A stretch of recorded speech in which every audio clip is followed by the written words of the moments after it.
Hi, I'm Audrey Childers, the Public Information Officer for the Darlington County School District, and I'm here with a summary of the October 9th board meeting.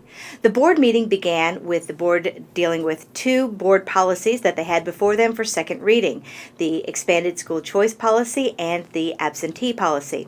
The board tabled the second reading on the school choice policy after discussion by Mr. Charles Govan. Mr. Govan expressed concern that the policy required parents to provide their own transportation, and he also wants to ensure that the policy supports diversity district-wide. So the board ultimately tabled that decision until next board meeting in November. The board did approve second reading of the revised student absence policy. And under the revised policy, school administrators, parents, and students will work together to create a written intervention plan. And the plan will note if the student needs assistance with clothing, counseling, or any other additional resources. That policy was approved for second reading.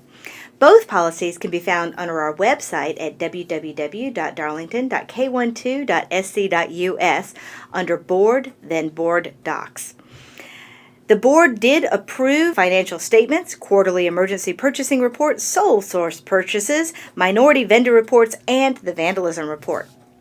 In other business, Mr. Joel Carter, who is the principal architect with Jumper Carter Cease, presented the board with some ideas for the new building over at Kane Elementary School. This is the new combined school that we're building in Darlington.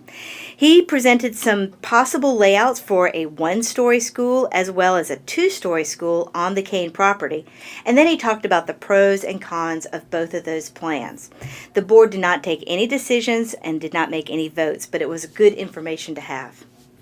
Hannah Hanlon, one of our instructional technology coordinators, and Miss LaQuetta Johnson, who is our district teacher of the year and a first grade teacher over at Pate Elementary School, did a presentation on how Miss Johnson incorporates technology in her multi-age classroom.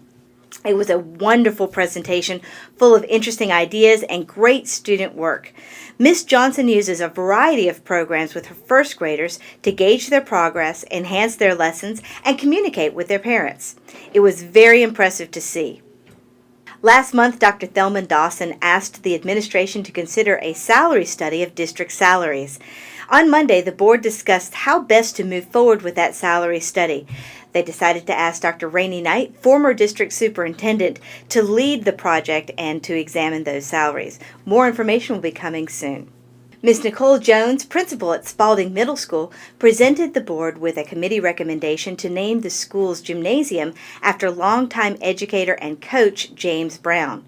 The board approved the recommendation. The board also formally approved moving forward with the school-based telehealth program.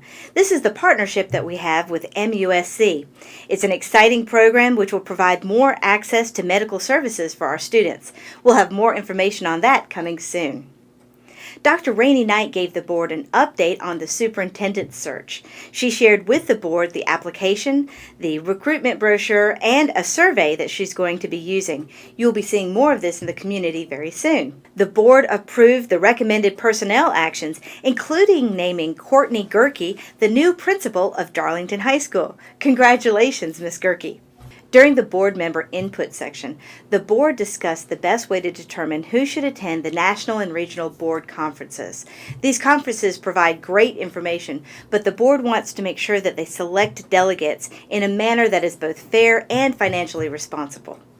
Mr. Connell Delane also reminded everyone that it's still dark in the mornings and our students are at the bus stop, so he asked everyone to please drive carefully in the morning. Watch out for our students that are out there. He complimented the Office of Curriculum, Instruction, and Assessment on their outstanding job with the Magnet Fair. If you had a chance to go by and see the Magnet Fair, you know what a great job they did. He also asked for more information about the mobile units at Carolina Elementary School. Mr. Warren Jeffords asked how we fill vacancies when teachers resign this late into the school year. Dr. Thelma Dawson asked for more information about the district's legal fees and services. She would like to discuss the matter at an upcoming board meeting.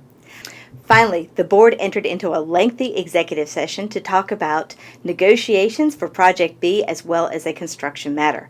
When they came out of the executive session, the board authorized Acting Superintendent Dr. Bill Boyd to purchase property for Project B as discussed in the executive session. I hope you have a wonderful day. This is what happened at our October 9th board meeting. Thank you very much.